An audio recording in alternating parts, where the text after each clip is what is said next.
السلام علیکم ورحمۃ اللہ تعالی وبرکاتہ۔ محترم ناظرین، آج ہم بات کریں گے اللہ تعالیٰ کی نعمتوں کے بارے میں۔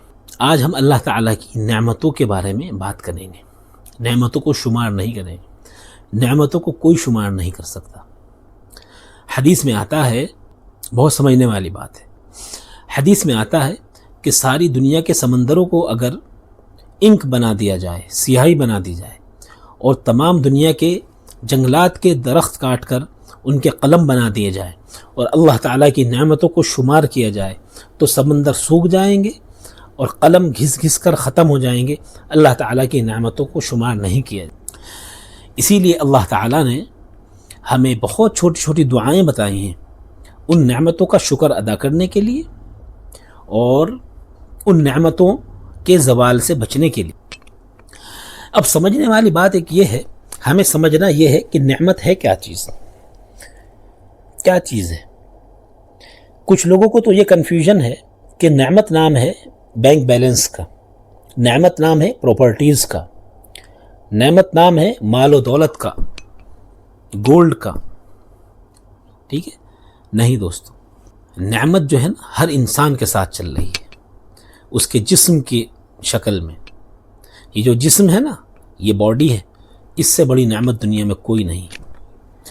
ذرا سا بخار آ جائے، آپ کے منہ کا ذائقہ خراب ہو جائے، دوستو آپ کے سامنے دنیا کی کتنی ہی بڑی نعمت رکھی ہو، جب آپ کا منہ اس کو ذائقے کو نہیں محسوس کرائے گا تو آپ کو وہ چیز بیکار لگے۔ عام طور پہ لوگوں کو بخار آتا ہے، حکما کے پاس جاتے ہیں، ڈاکٹرز کے پاس جاتے ہیں، سب سے پہلے یہی کہا جاتا ہے کہ منہ کا ذائقہ کڑوا ہے، یہ منہ کا ذائقہ پھیکا ہے، صاحب کسی طرح کے کھانے میں کوئی ذائقہ محسوس نہیں ہو رہا۔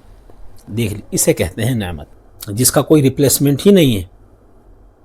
باڈی کا کوئی پارٹ خراب ہو جائے، آپ ریپلیس کر کے دکھا دیجیے۔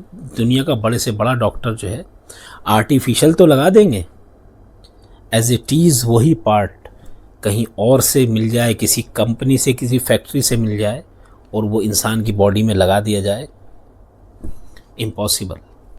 اب یہ بات سمجھ میں آ گئی، ٹھیک ہے؟ اب ہمیں اس دعا کو پڑھتے ہوئے مزہ آئے گا جب ہم نے یہ بات سمجھ لی۔ وہ دعا کیا ہے؟ وہ دعا یہ ہے، سنیے: اللہم انی اعوذ بک من زوال نعمتک وتحول عافیتک وفجاءۃ نقمتک وجمیع سخطک۔ اس کا مفہوم سمجھ لیجئے۔ اس دعا کے اندر اللہ تعالیٰ نے اپنے آقا حضرت محمد مصطفیٰ صلی اللہ علیہ وسلم کے واسطے سے یہ اتنے پیارے الفاظ ہمیں بتلائے، اور ان چھوٹے سے الفاظ کے ساتھ ساتھ ہمارا کیا فائدہ ہو رہا ہے؟ جو نعمتیں اللہ تعالیٰ نے ہمیں عطا کی ہیں وہ ان کا زوال ہونے سے بچ جائے گا، وہ نعمتیں چھننے سے بچ جائے گا، اور عافیت ہی عافیت رہے گی آپ کے پاس۔ جو نعمت ہے وہ نعمت باقی رہے گی اللہ کی، تمام طرح کی جسمانی عافیت آپ کے پاس رہے گی، انشاءاللہ آپ کی صحت رہے گی۔ تو اس دعا کا مفہوم یہ ہے، اس دعا میں اللہ تعالیٰ سے پناہ چاہی گئی ہے نعمتوں کے زوال سے، اور اللہ تعالیٰ نے جو عافیت کی ہے بندوں پر، اس کے پھر جانے سے، اور اللہ تعالیٰ کی ناراضگی سے۔ ٹھیک ہے؟ مفہوم سمجھ میں آ گیا؟ اب آپ کو دعا پڑھتے ہوئے مزہ آئے گا جب مفہوم ہمیں اس کا سمجھ میں آ گیا۔ پڑھ لیں گے دعا کو، آپ اس کا اسکرین شاٹ لے لیجئے گا، اور پھر آپ اس کو 2-4 بار کہیں گے تو انشاءاللہ حدیث کی برکت یہ ہے، حدیث کو جب ہم 2-4 بار پڑھتے ہیں تو ہماری زبان پہ اللہ تعالیٰ جاری فرما دیتے ہیں، اس کو آسان کر دیتے ہیں۔ تو ہمیں اس پہ برابر عمل کرنا ہے، اللہ تعالیٰ کا ساتھ ساتھ شکر ادا کرنا ہے تمام طرح کی نعمتوں کا، ٹھیک ہے نا؟ اور نعمتیں کیا ہیں میں نے آپ کو بتلا دی، ٹھیک ہے؟ مجھ ناچیز کو دعاؤں میں یاد رکھا کریں۔ والسلام علیکم ورحمۃ اللہ تعالی وبرکاتہ۔